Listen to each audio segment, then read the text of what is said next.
নারায়ণগঞ্জের রূপগঞ্জে মাহিয়া আক্তার নামে এক কলেজ শিক্ষার্থী আইফোন কেনার জন্য বাবা মায়ের কাছ থেকে টাকা আদায় করতে অপহরণ এবং গণধর্ষণের নাটক সাজিয়েছে।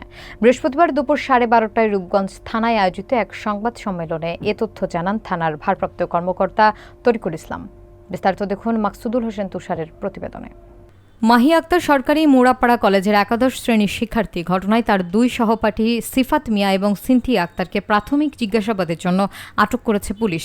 ওসি জানান, বুধবার মাহিয়াকে অপহরণ এবং গণধর্ষণের খবর সামাজিক মাধ্যমে ছড়িয়ে পড়ে। পরিবার থানায় অপহরণের অভিযোগ করলে পুলিশ তদন্তে নামেন। তদন্তে জানা যায়, মাহিয়া কিছুদিন ধরে একটি আইফোন কেনার চেষ্টা করছিল। এ লক্ষ্যে বন্ধু সিফাত ও সিনথিয়ার সঙ্গে মিলে অপহরণের নাটক সাজায়। সিফাত মাহিয়ার মাকে ফোন দিয়ে 1 লক্ষ টাকা মুক্তিপণ দাবি করে এবং হুমকি দেয়।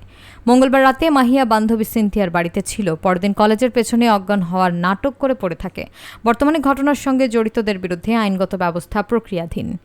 যখন মা জানতে পারে যে তার মেয়েকে কলেজের পিছনে এইভাবে ফেলে রেখে গেছে, তখন তার মা আবার এখানে আসে এবং স্থানীয় লোকজন উদ্ধার করে তাকে হাসপাতালে নিয়ে যায়।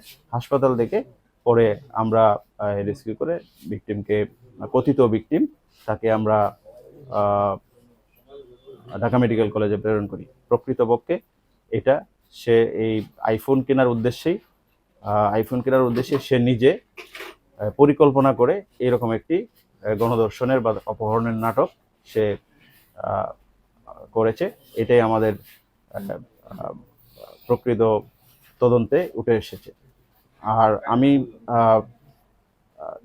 আমাদের পরবর্তী প্রজন্ম যারা আছে তাদের কাছে আমি প্রত্যাশা রাখবো যে এই ধরনের বিষয় থেকে বা এই ধরনের পরিকল্পনা বা এই ধরনের কার্যক্রম থেকে তারা নিবৃত্ত থাকবে, এবং যারা এই সামাজিক যোগাযোগ মাধ্যমে বিভিন্নভাবে একটা ঘটনা ঘটলে পরে বস্তুনিষ্ঠতা বজায় না রেখে বা চিন্তাভাবনা না করে একটা গণধর্ষণ বা এই ধরনের বিষয় এইভাবে প্রচার করা হয় বা এ ব্যাপারে আমি সবার কাছে অনুরোধ রাখবো যে এই বিষয়গুলো যাতে আরেকটু চিন্তা ভাবনা করে বা আরেকটু বিবেচনা করে যে প্রকৃত ঘটনাটা কি হতে পারে বা কি বিষয়, এই বিষয়ে আপনারা, আমার অনুরোধ থাকবে, আপনারা এই বিষয়গুলো বিবেচনায় নেবেন।